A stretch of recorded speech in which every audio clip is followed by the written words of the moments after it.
Hey everyone, and welcome back. Today's visitor isn't a holiday character or some shiny new machine. It's something much older, rock. Not just a rock you'd pick up on a hike. I mean the kind of rock that quietly becomes the skeleton of our modern world.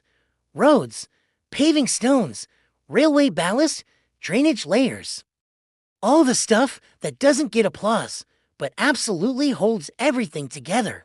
Today, we're talking about andesite, a pretty ordinary looking stone that somehow transforms into the infrastructure that supports entire cities. This raises a strange question. How does a chunk of a mountain become a material that can literally support a city? Most people picture a quarry as simple: show up, dig, and haul it away. But the reason a quarry can run for years without descending into chaos isn't because the machines are strong. It's because a quarry is a system practical, strict, and incredibly logical. It isn't metal fighting rock, it's choreography. And in that choreography, everyone has a job. So, let's meet the crew.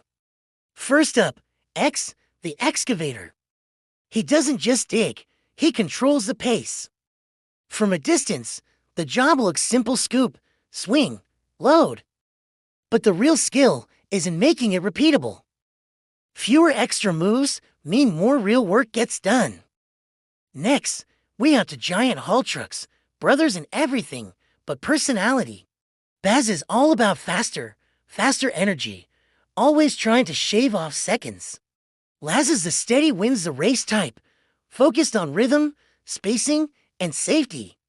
And then there's the hero everyone underestimates until something goes wrong. Bulk, the bulldozer. Bulk isn't here for drama, he's here for order. He creates clean edges, stable paths, and roads that won't betray you.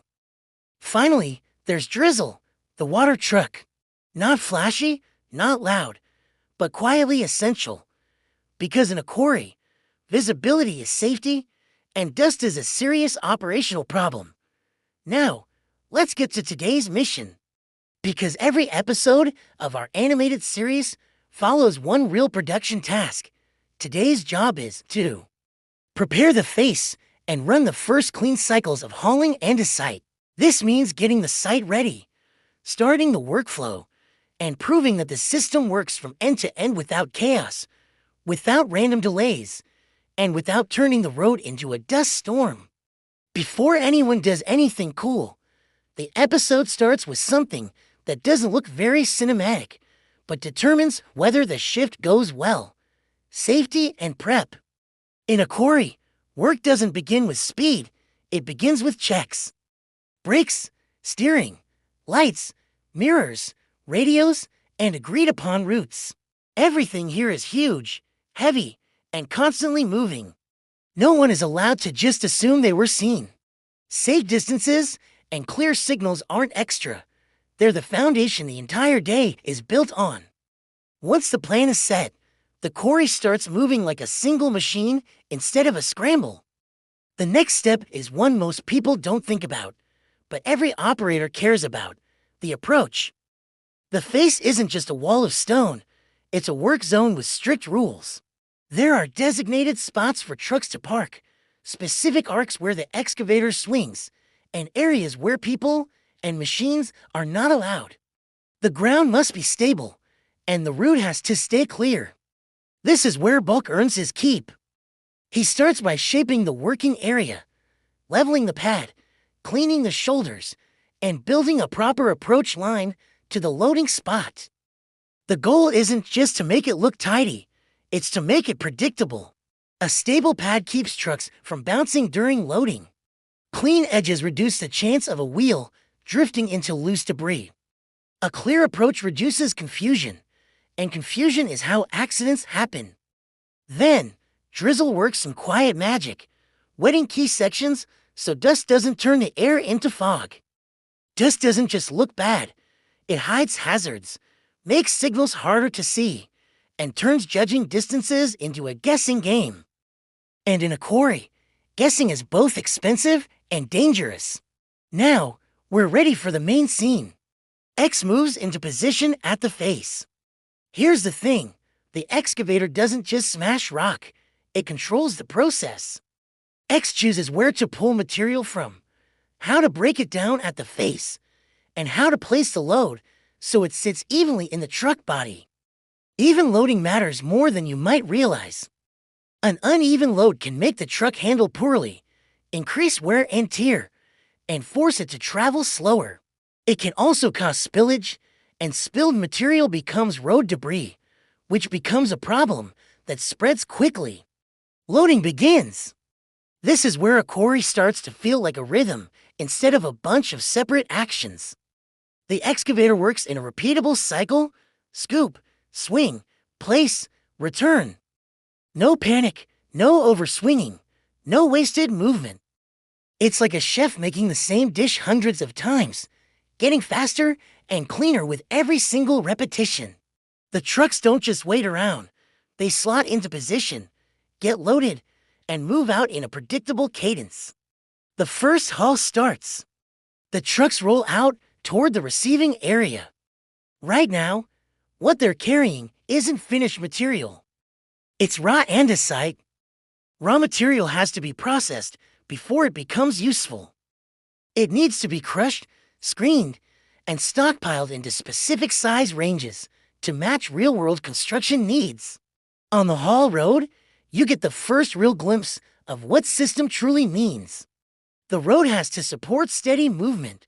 The trucks need proper spacing. Dust has to stay low, and the route must stay clear. If any single part of that chain breaks, the entire operation feels it, not later, but immediately. At the receiving area, the load is dumped. And in the background, we meet another key character of the quarry, Crusher, the crusher. If the face is where rock becomes movable, the crusher is where rock becomes useful. Crushing reduces large rocks into smaller ones. Screening then separates those rocks into different sizes or fractions because different jobs require different materials. One size might support rail lines, another locks together under roads, and another becomes aggregate for concrete or asphalt. The quarry isn't just making piles of rocks, it's producing specific, engineered building blocks. But today isn't about showing every single stage in detail. Today is about proving that the first cycle works. And that's the win. The face is prepared, the route is functional, dust is controlled, loads are even, hauling begins without confusion, and material reaches the processing plant smoothly. The quarry doesn't look like chaos, it looks like a finely tuned machine, made of machines. And that's the real lesson of this episode. A quarry doesn't run on strength, it runs on order. Andesite becomes useful, not because it's hard, but because our heroes turn it into a valuable material through clear, deliberate steps: preparation, loading, hauling, processing, and quality control. Then, the episode ends the way a good series should, with a tease. Because tomorrow, the quarry hits a problem everyone remembers and nobody loves. What happens when the pace doubles? More loads mean more traffic. More traffic means more chances for dust, delays, and bottlenecks. And suddenly, the biggest enemy isn't the rock, it's the queue. Next time, we'll talk about the one thing that quietly controls the whole shift: how to keep quarry logistics flowing with no lines, no clumps, and no wasted cycles. The quarry doesn't fall asleep, it just switches to the next level. Thanks for watching, and be sure to subscribe so you don't miss it.